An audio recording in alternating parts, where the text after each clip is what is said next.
Good morning, children, and welcome once again on my channel.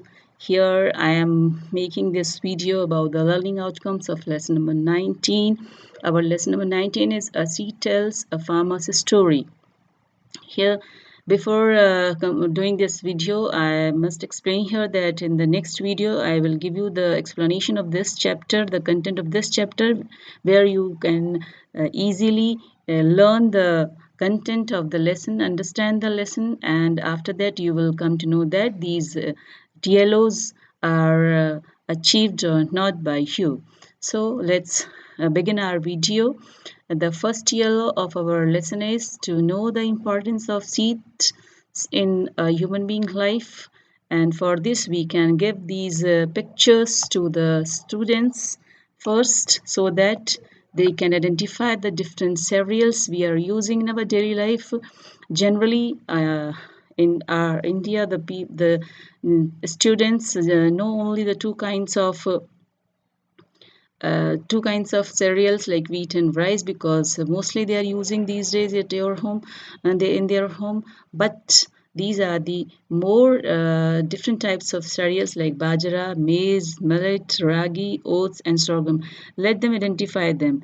If in your class the children identify two or three cereals, it will be a good sign for you.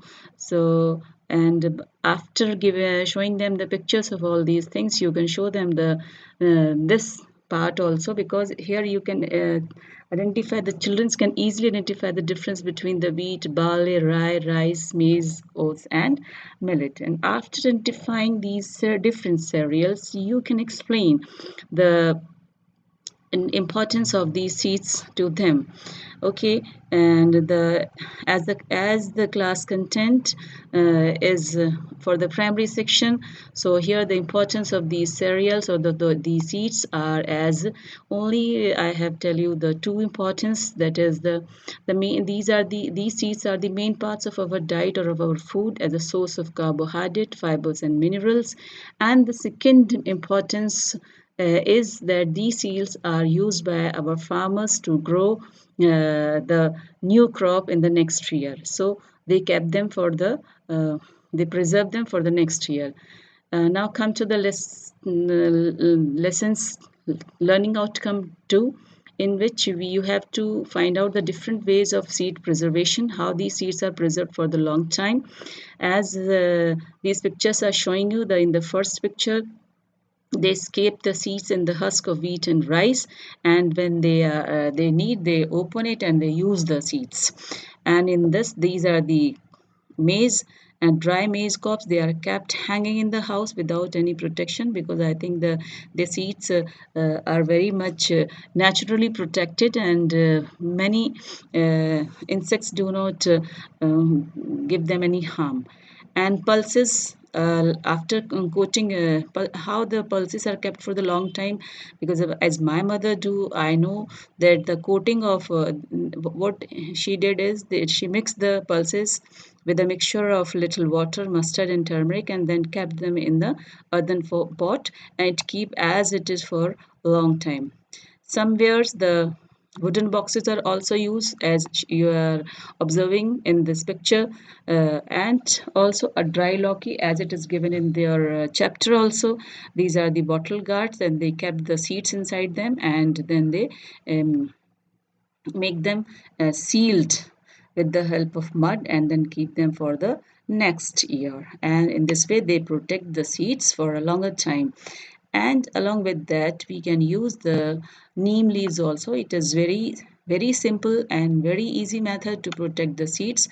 Why we use this? Because neem leaves have the alkaloids which repel the insects and the pathogens from attacking the stored food, so we keep them. Okay, and in the next learning outcome of this our lesson is the lesson that is to know about the biofertilizers and the irrigation methods. Okay, here for irrigation methods I will make a small video again, but here I am only concerning about the biofertilizers and the natural fertilizers. Okay, as we know, these days our farmers are using the factory made fertilizers, or we can say them the artificial fertilizers and the pesticides, to grow more and more crop from the small farmland, and these kinds of things you can see in the farmers land or the farmers houses. And these are the artificial fertilizers. For the most common artificial fertilizer is the ammonium sulfate, ammonium phosphate, calcium cyanamide, and the urea is very commonly used these days in our villages.